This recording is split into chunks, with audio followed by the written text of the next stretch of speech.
With that, Jim Rice, University Hospital. Thank you, and I know I'm between you and the parking lot, so so when Christy got my slides, she sent me this really nice email and said, "Don't you think those are a lot of slides?" So I had to tell her we trimmed it down some, and I'll move pretty quick through some of these. First of all, I'm here tonight talking about University of Missouri Healthcare, but there's a number of other folks in this audience who own University of Missouri Healthcare that I partner with. I just happen to be representing this tonight. But you've heard from Dean Churchill, who has done an outstanding job stepping into this role, and it's an absolute blast to work with. Dr. Jamal Ibda is here up front, has done a great job since he joined us from Wake Forest.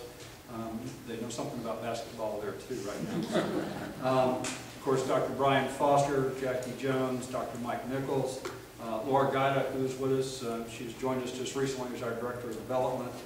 So there's a big team tonight here that represent the university and what we've been able to do with healthcare. I see Dr. Parker there, I missed you. So there's a number of other folks I'm missing, but we've got a great team, and we've made a lot of progress over the last several years.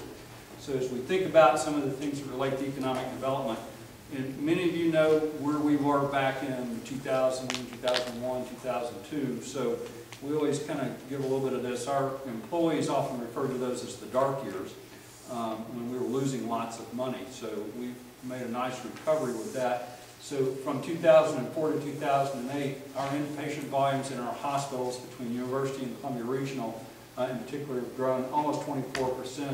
Emergency department visits are up almost 22%. Our surgical cases have increased almost 30%.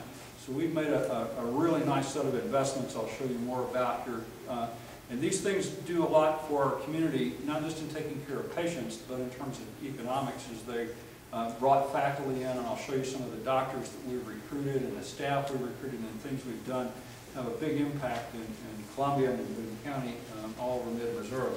Our bottom line, which we didn't show here, is from 2005, 2006, 2007, and 2008, our bottom line, net profit on the P&L statement is between 30 and 39 million each of those years. And so we've done well in terms of managing our healthcare system and our business, and I give you that as a feedback since many of you worked through all those tough times. And we're plowing that money back into our health system and making some joint investments with our School of Medicine, School of Nursing, School of Health Professions. Talk a little bit about some of those investments, and I'll move through these slides pretty quick. I've got my 10 minutes, Christy, so I'm on point. If there are questions later, we'll be glad to entertain you sometime, have you over to the hospital and show you some of the things we've been working on at University and Columbia Regional. But you can see that we've worked on a number of the key services to us: cardiovascular, neurosciences, neurologies, and neurosurgeries. The oncology, I'll talk a little more about Ellis in a few moments. Orthopedics, Dr. Churchill talked about the Institute. $50 million project is coming out of the ground, and we do plan to be in that in the spring of 2010. And then child health, I'll show you some pictures in a moment about some of the child health moves from University Hospital to Columbia Regional. This past fall, we made this decision to do that. In 2003, the OB units were moved to Columbia Regional Hospital. And so you had the neonatal intensive care unit there. And we run an average daily census in neonatal intensive care units of about 25 to 30 babies. The other children's hospital components were at University Hospital, and we had about an average daily census of maybe 25 to 30 children there. So we think we're consolidating these services, and we'll have a women's and children's hospital, or if Laura raises enough money, we'll make that the children's and women's hospital, or whatever we need to do. But it really makes for great synergy, and there's not another children's hospital, women's and children's hospital between St. Louis and Kansas City. There's nothing else like this, and certainly with the subspecialists that we'll have for both of those. And yes, Dr. Ibda, I put the GI Center up here since that was his big thing. When he came here, we talked about how to develop a freestanding digestive health center, and I think we've been wildly successful with your leadership. We appreciate that. Some of the other key investments that we've had, I won't talk about all of these, but a couple I want to bring to your attention. We've also invested in primary care, and we opened a clinic in Smiley Lane Northeast in the county. It is one of the state-of-the-art family medicine primary care clinics, absolutely spectacular. We have plans and drawings that the dean and I are reviewing now for what we want to do with the Green Meadows Clinic, which has a little bit of age on it, like a lot of our facilities do. But we're really proud of the investments we've been able to make in primary care.